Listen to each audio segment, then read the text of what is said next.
ओम शांति। आज बाप दादा के 19 जून 2020 के ईश्वरीय महावाक्य हैं।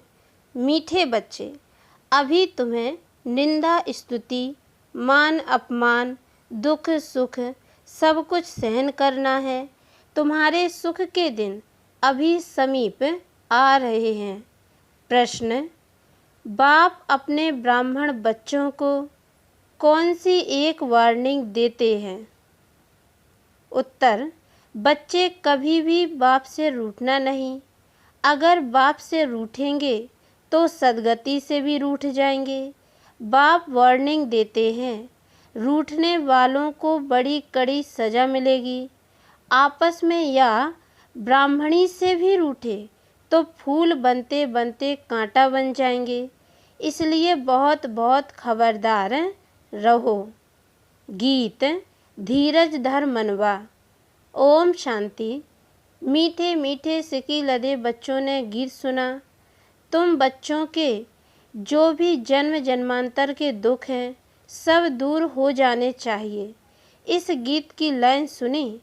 तुम जानते हो अभी हमारा दुख का पाठ पूरा होता है और सुख का पाठ शुरू होता है। जो पूरी रीति नहीं जानते हैं वह किसी न किसी बात में दुख जरूर देखते हैं।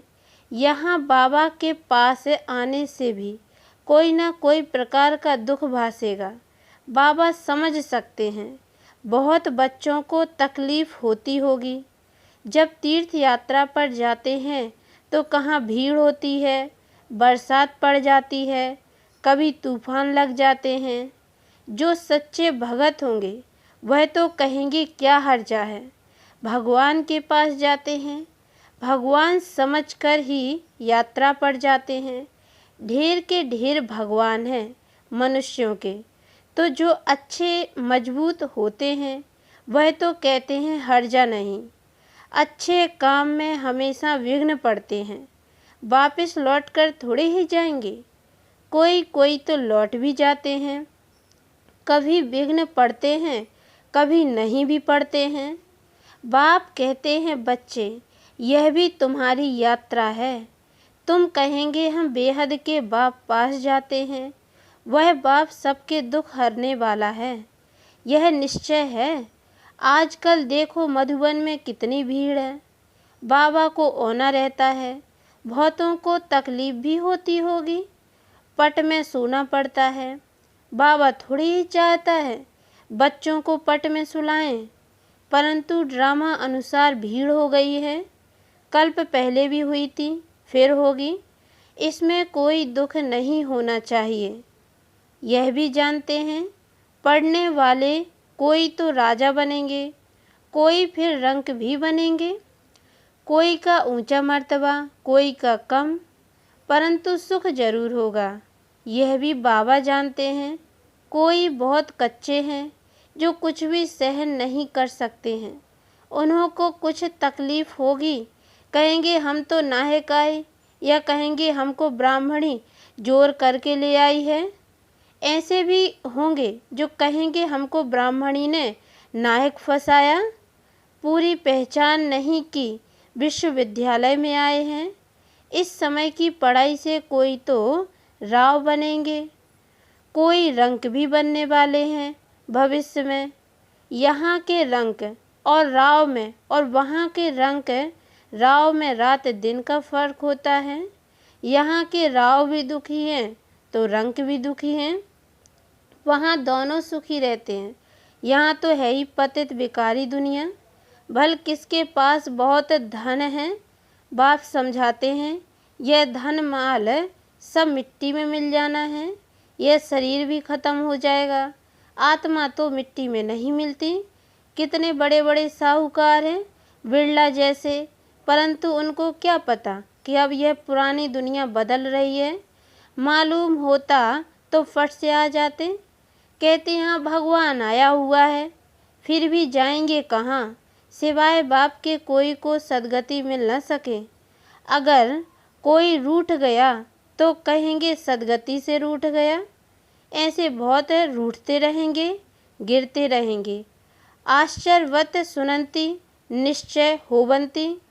कोई तो समझते हैं बरोबर इन बगैर कोई रास्ता है नहीं, इनसे तो सुख और शांति का वर्षा मिलेगा, इन बगैर सुख शांति मिलना असंभव है।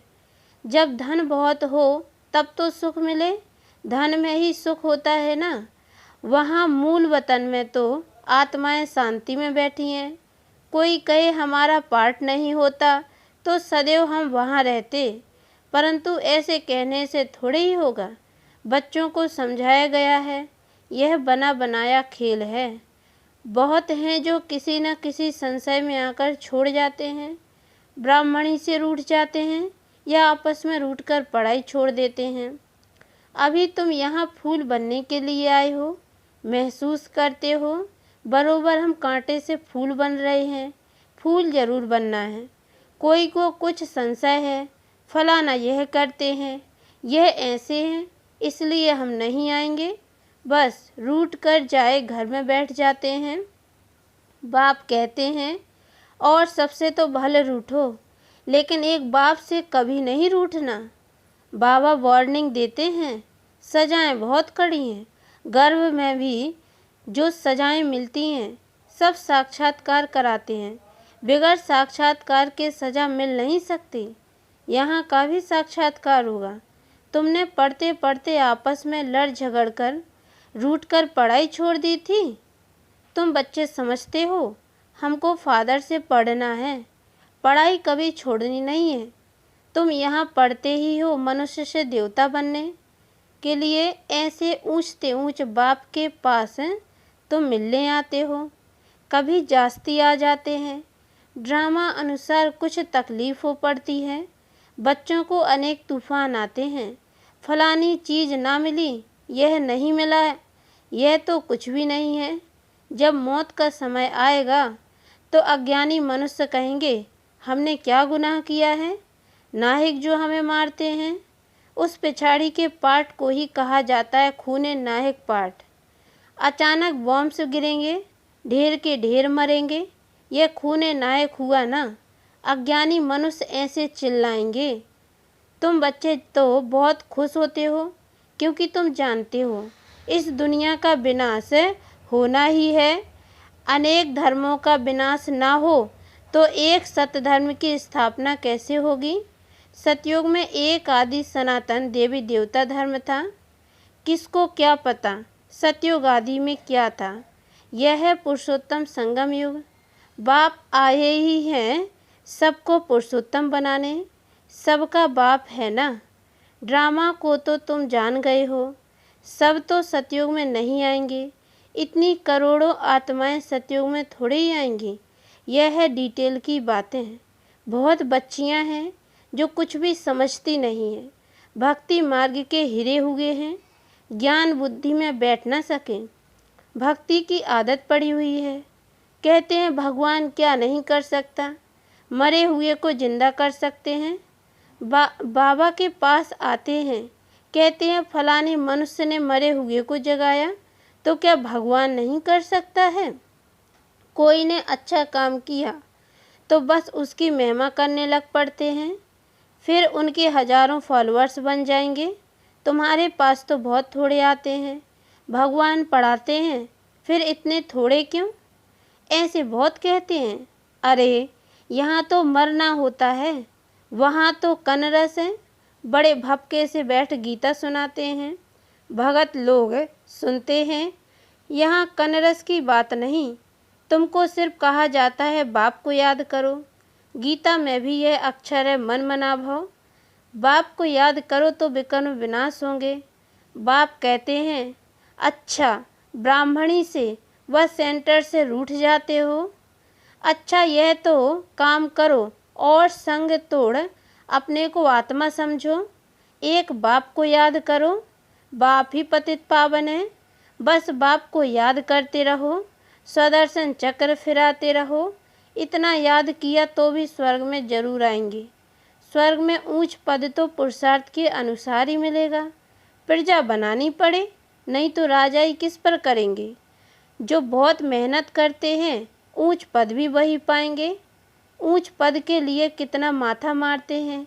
पुरुषार्थ बगैर कोई रह नहीं सकता। तुम बच्चे जानते हो, ऊंच से ऊंच पतित पावन बाप है।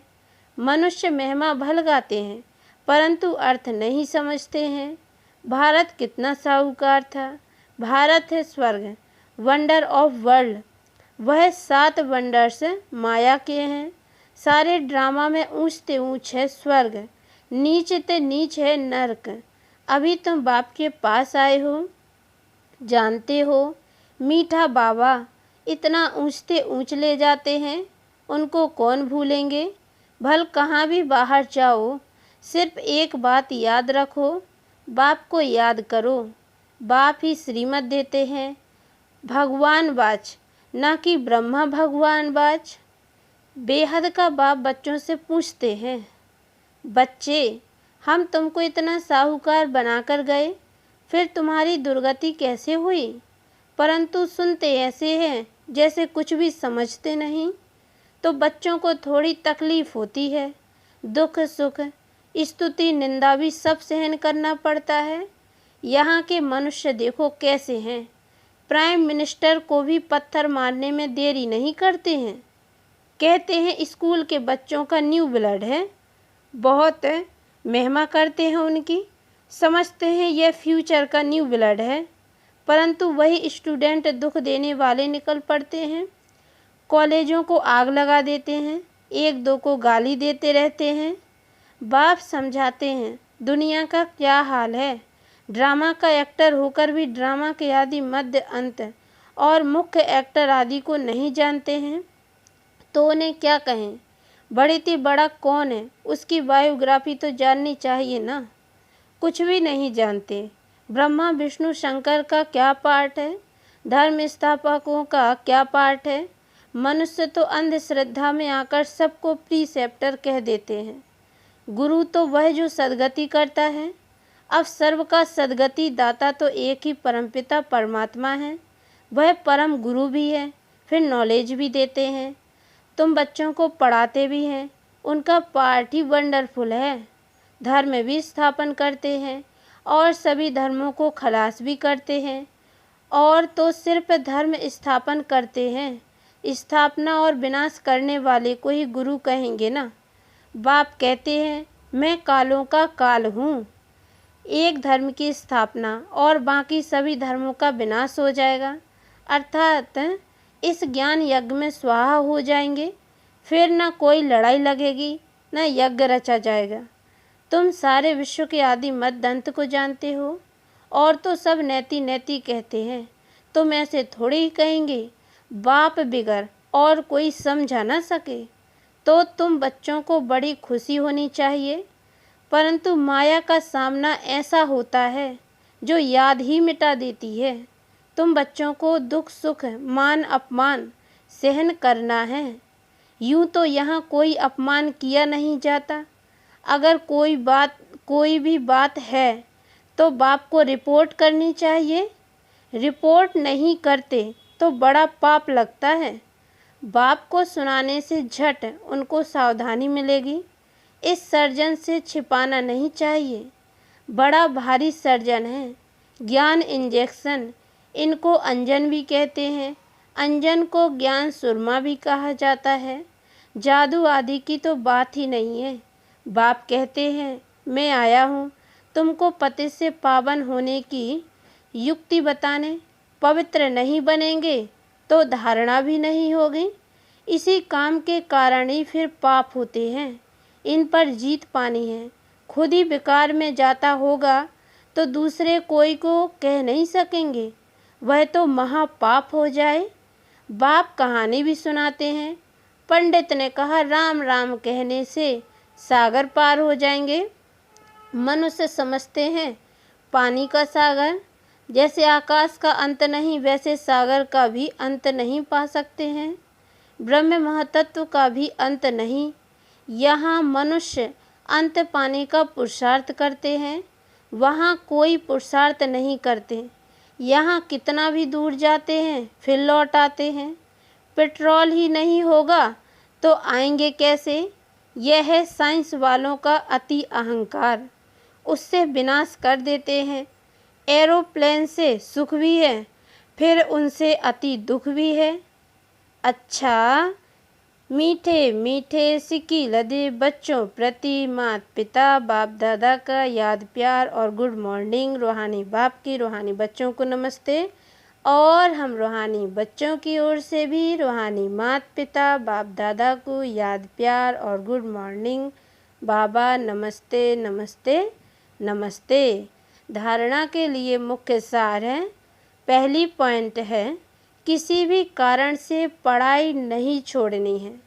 सजाएं बहुत कड़ी हैं, उनसे बचने के लिए और सब संग तोड़ एक बाप को याद करना है, रूठना नहीं है। दूसरी पॉइंट, ज्ञान इंजेक्शन व अंजन देने वाला एक बाप है। उस अविनाशी सर्जन से कोई बात छिपानी नहीं है। बाप को सुनाने से झट सावधानी मिल जाएगी।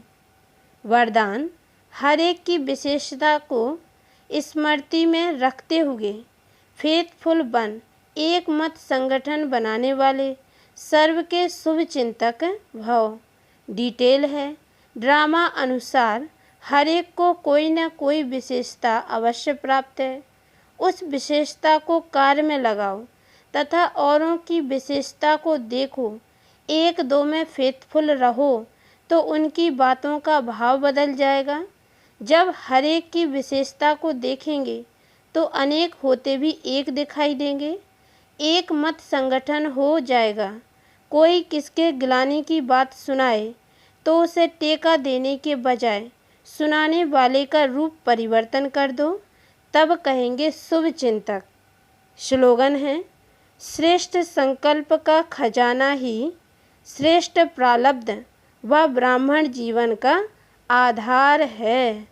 अच्छा, ओम शांति।